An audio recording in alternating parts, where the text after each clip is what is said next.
Oh, diba? Ang ganda. Kagwapo-gwapa. May palingalinga pa. Panoorin niyo to, yung video na to guys, kung paano ko gawin ang tinapay na to. Parang tinatawag to sa ating munay, diba? So, dito hindi ko alam. So, let's start! First step guys, mag-melt lang ng butter na 1/3 cup.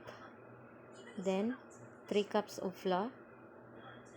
Then, yung 200 ml na milk, mix with 1 tablespoon yes, 1 tablespoon white sugar, then mix lang. Antayin na mag-bloom yung yes. Mga 10 minutes, okay na yan. Magbubula-bula yan siya. Then, 3 cups of flour. Haluan lang ng 1 teaspoon na salt. Ganyan lang siya.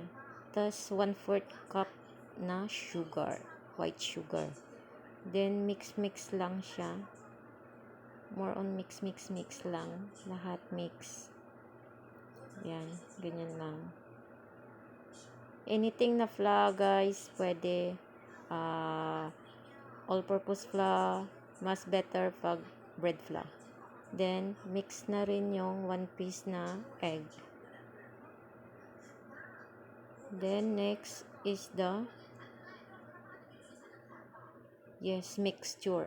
Ihalo na yung yes mixture. Yan o, nagbula-bula na yung yes. Ibig sabihin yan, pag nagbula-bula siya, is buhay pa yung yes. Pag once na hindi bumula yan guys, ibig sabihin, expired na yung yes nyo. Huwag nyo nang gamitin. Tapos, ihalo na rin yung 1/3 cup na melted butter. Then, mix lang din again. Hanggang sa mag-dry na yan lahat. Wala na siyang tubig.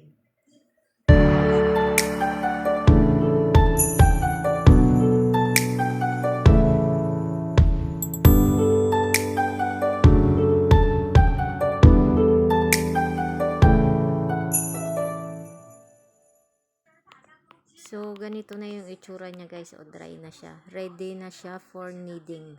Yan. Ihampas-hampas na natin yan. Mamasa-masahin. Yan na siya. Maglagay lang tayo ng flour sa may lagayan natin yan. O, kung saan natin i-knead yan. Ganyan lang siya.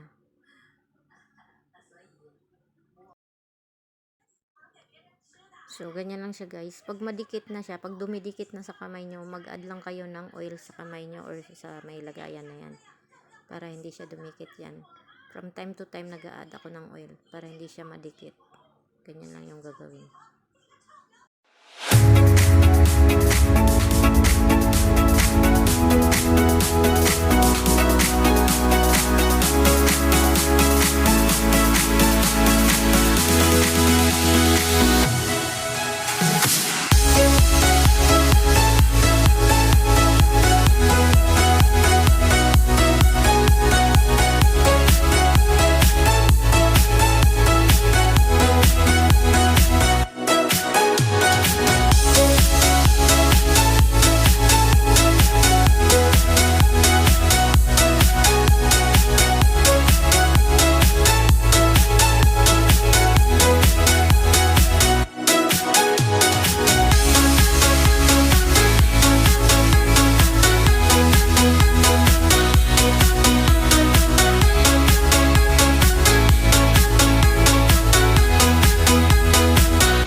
Ganyan lang yung gawin. Suntok-suntukin lang guys para mawala lahat ng hangin.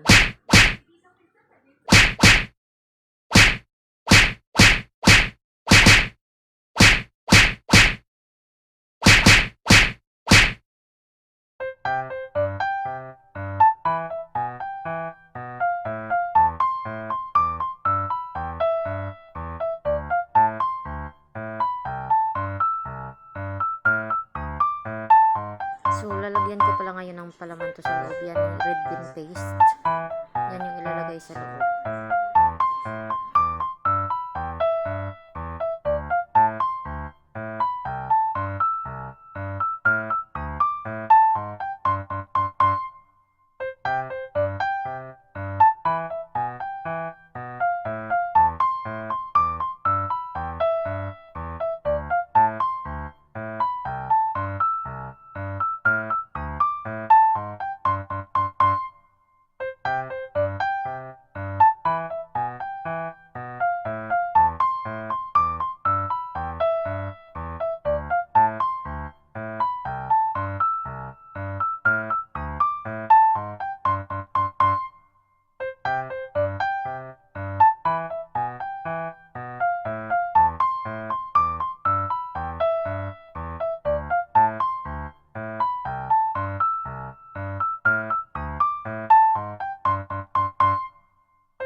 After nito guys, takpan na ng tela about 1 hour para tumubo ulit. Mag-double yung size. So, ganyan lang. Hayaan lang siya. So, after 1 hour, i-check ko na siya. O, ganyan na siya. Di ba lumaki na siya. Ready to, ano na yan, ready to bake. Ganyan siya.